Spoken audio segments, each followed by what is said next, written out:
Here is a summary of this book, Supercommunicators by Charles Duhigg.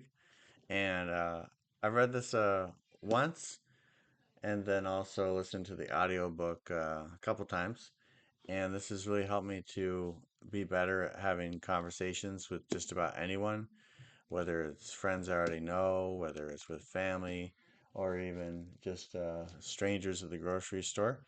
Um, this book has helped me to have a lot of fun connecting with people and having unexpected interactions, things that feel spontaneous and like you're really connecting and just having fun and discovering not only what's on your own mind, but also what's on other people's mind. It's a mysterious land, right? That we can discover, and in a way, it's all around us, but you can only tap in if you become a good conversationalist. So, in this book, one of the main premises is that before you can communicate with someone, you have to connect with them.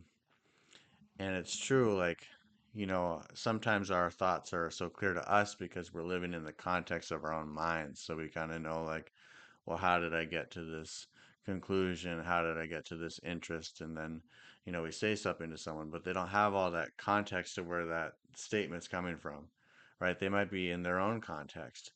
And so sometimes things get lost in translation and people are just kind of competing to say what's on their mind, but not really connecting or understanding each other. And so if you really want to get across to someone or understand where they're coming from, you have to actually connect with them. So Duhigg says that in order to do that, you have to understand there's different types of conversations, and he gives three different types. There's practical conversations, there's emotional conversations, and social conversations. So practical is like, say you're at Home Depot and you're trying to figure out whether you want to use this, tool or that tool, or and so it's very much about results and action and practicalities and specifications and all that. Then there's emotional conversations about like, well, how do we feel about things, you know? And that's kind of a famous piece of advice for married couples and others too, is like when your friend or your spouse brings up a problem, they always say, well, you should ask, so are you looking for help or are you looking to be heard? Do you want me to listen and understand your feelings, or are you looking for solutions? That's a good question to ask, and that really clarifies whether you're having a practical conversation or an emotional conversation. And that third one he mentions is the social conversation, and that's one where identities and groups becomes relevant. Who are you? Who am I? What are our roles? What do we represent? These are definitely considerations that can have a big impact on how we communicate and negotiate with each other in society, right?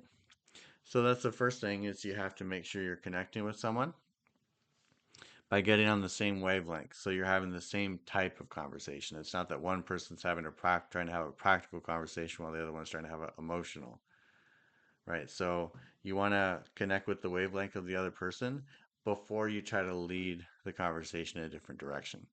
So it doesn't mean that you have to go along with whatever mindset other people are in. Like maybe someone's emotional, but you want to have a practical conversation.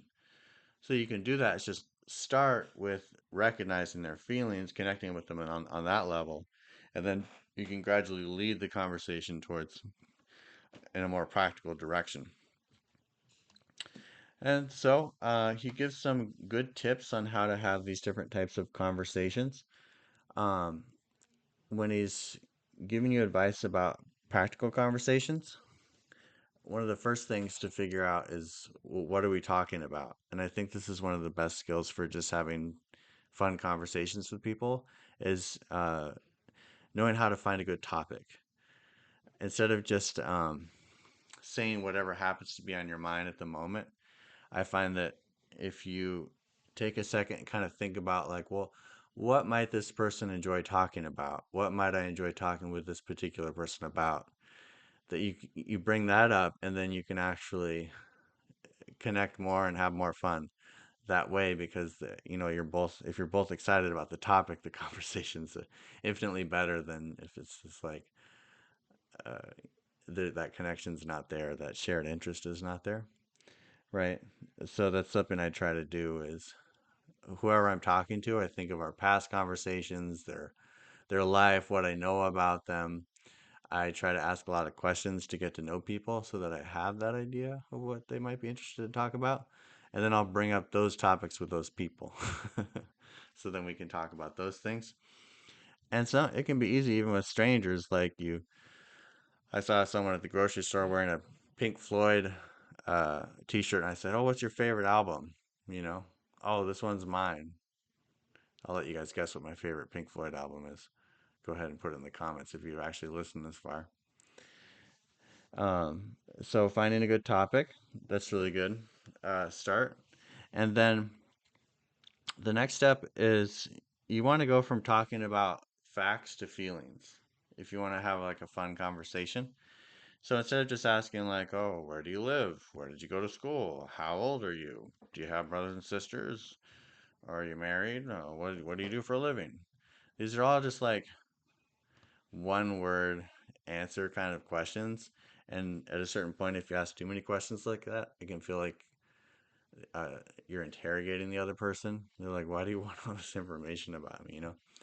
So basically, what you want to do is try to uh, try to get a sense of what their feelings are about the facts of their life. So it's like, "Oh, you're in college? Who's your favorite teacher? How do you like your classes? What's the hardest part?" And so when you ask about their feelings about their life circumstances, then you really get this that deeper connection, and you can also share, if you have any, if you feel the same way about things, or you're curious about how they experience it differently and why. And so the conversation tends to open up and feel more natural when you ask about people's feelings about things rather than just asking for facts about the other person. And the last piece of wisdom I'll share from this book is how to navigate difficult conversations about identity. Sometimes, based on your background and your socioeconomic status and your beliefs and political, religious affiliations, et cetera, you can have a very different perspective or beliefs on the world than other people. And sometimes these can be a source of division and conflict, us and them kind of thing. So he actually shares a story about a country where there had been a lot of fighting between Muslims and Christians. People had been killed. It was pretty bad, and they had like a really strict separation. There's like grocery stores for one religion and for another. Everything's like totally separated. It's taboo to talk to each other. So they actually started a soccer league, and they required mixing of Christians and Muslims together. And at first, there was a lot of resistance to it, but then like they just kept it going, and they kept the competition between teams going until um, people started seeing each other as more than just their religion. They Now you're no longer just a Christian or just a Muslim. You're also like the goalkeeper, right? And they start to relate in other ways. And so the more that we reduce other people to a particular identity, the more it can create division. But everyone has lots of aspects to their identity. And so if you're wanting to um, smooth past those differences, it helps to bring out an awareness of more aspects of who we are. Another example he gave is there's a doctor who's trying to convince people to take a vaccination. And people feel like, the only reason you're recommending this is because the government's pressuring you and they're going to pay you money to give this poison in my body and I won't take it.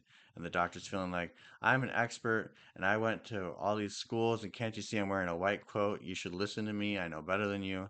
And it's just like they really like hit heads and that just doesn't go anywhere.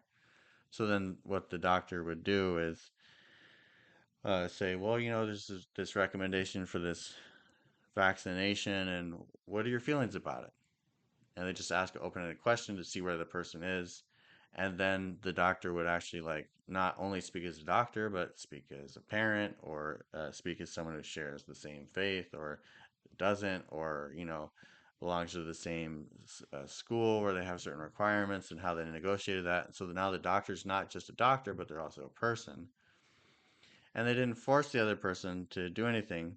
But then in one example, the person said, "Well, I think God arranged everything the way it is, so I don't know why I need a vaccination. If He wants me to be healthy, then I will."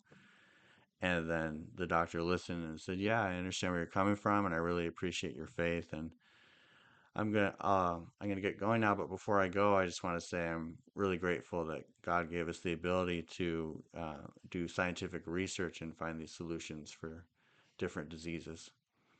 And then he left and just kind of like dropped that for the person to think about. And now the other person has a way to conceive of taking a vaccination which isn't opposed to their religious beliefs. And there's no force, but that person actually ended up taking it. So maybe you're anti-vax, maybe you're pro-vax. I don't know. I don't care. It's not really about like this book isn't about like convincing you to take a vaccination, but it's just about having difficult conversations where usually we just butt heads, but we find a way to work around that by expanding our sense of our different identities and seeing how, our values can be applied in different ways. And so this is a great book. I recommend it. And it'll help you to have much more interesting, fun, and productive conversations.